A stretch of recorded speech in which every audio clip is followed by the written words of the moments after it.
Graça e paz da parte de Jesus Cristo, meus amados. Aqui quem fala é o diácono Maico Batista. E hoje vamos estar dando continuidade aos nossos estudos de hábitos com Jesus. E para esse quarto dia, eu separei o hábito de obediência à vontade do Pai. O texto bíblico lá no evangelista Lucas, capítulo 22, verso 42, vai nos dizer o seguinte: Pai, se queres, afasta de mim esse cálice.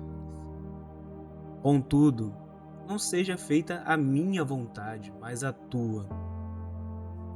Aqui nós temos um momento emblemático do ministério de Jesus. O Getsemane é um dos cenários mais profundos da Escritura. Foi ali que Jesus enfrenta não apenas o sofrimento físico que estava por vir, mas sim o peso espiritual da missão que recebera do Pai. O nome Getsemane significa prensa de azeite.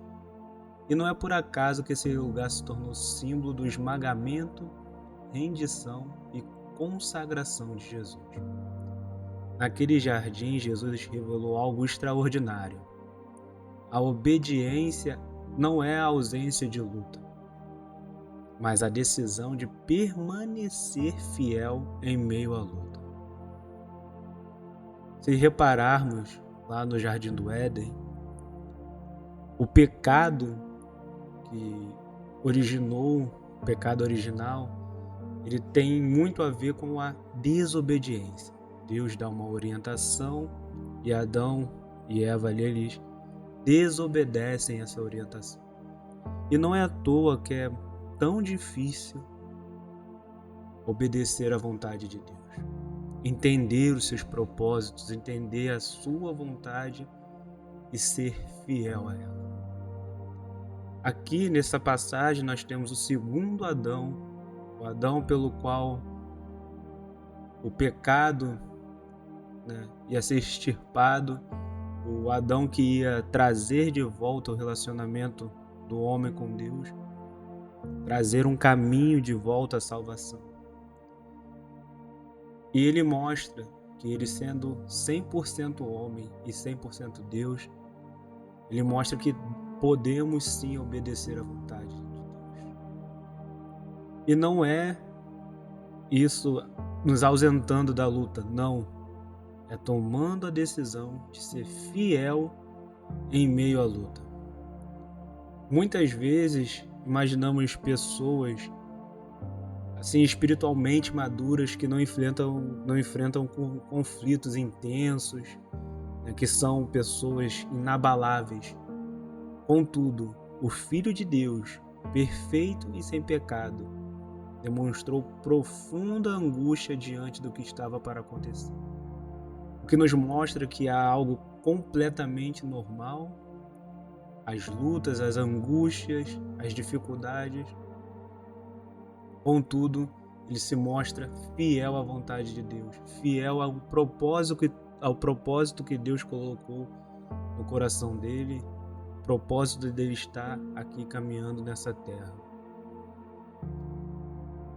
Seu coração, nesse momento, o coração de Jesus ali, ele sentiu o peso da cruz, o abandono dos discípulos, a rejeição dos homens e, acima de tudo, o cálice da ira divina que seria derramado sobre ele em favor dos pecadores.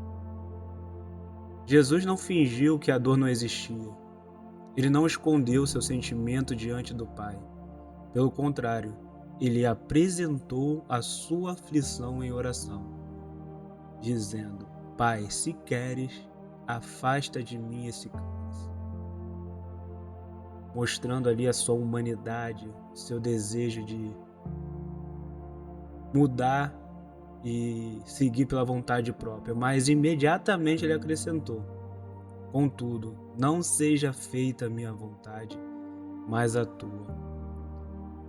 Essa é a obediência verdadeira, essa é a essência da verdadeira obediência. Obedecer não significa nunca não ter desejos próprios. Significa submeter os nossos desejos à soberania de Deus. É reconhecer que seus caminhos são mais altos que os nossos, que a sua sabedoria é perfeita, mesmo quando não compreendemos os seus propósitos. Muitas vezes queremos a bênção de Deus sem a submissão a Deus. Queremos as promessas, mas resistimos aos processos. Desejamos a coroa, mas evitamos a cruz. Entretanto, o caminho de Cristo nos ensina que a glória só vem depois da rendição.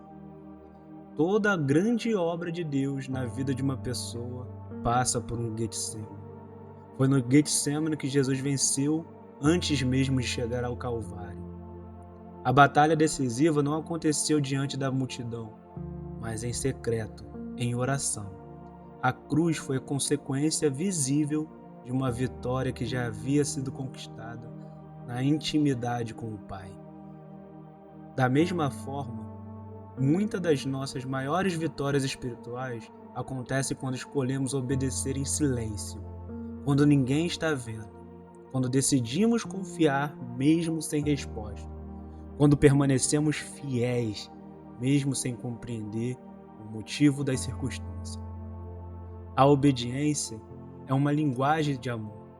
Jesus declarou: "Se me amas, guardareis os meus mandamentos." Está lá no livro do evangelista João, capítulo 14, verso 15. Não obedecemos para conquistar o amor de Deus. Obedecemos porque já fomos alcançados por esse amor.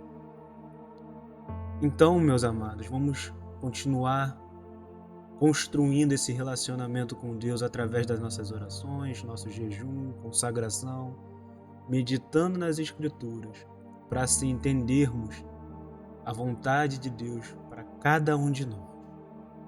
Esse foi o episódio de hoje. Eu vou ficando por aqui. Espero de coração que tenham sido edificados por essa palavra. Se ouviu até aqui, curta, compartilha, manda para alguém que acredita que precisa ouvir essa palavra e saiba que Deus está guiando cada um de nós em nossos propósitos. Nós que temos que nos alinharmos a Ele e termos uma vida espiritual saudável. Eu fico por aqui e até a próxima. Deus abençoe a todos.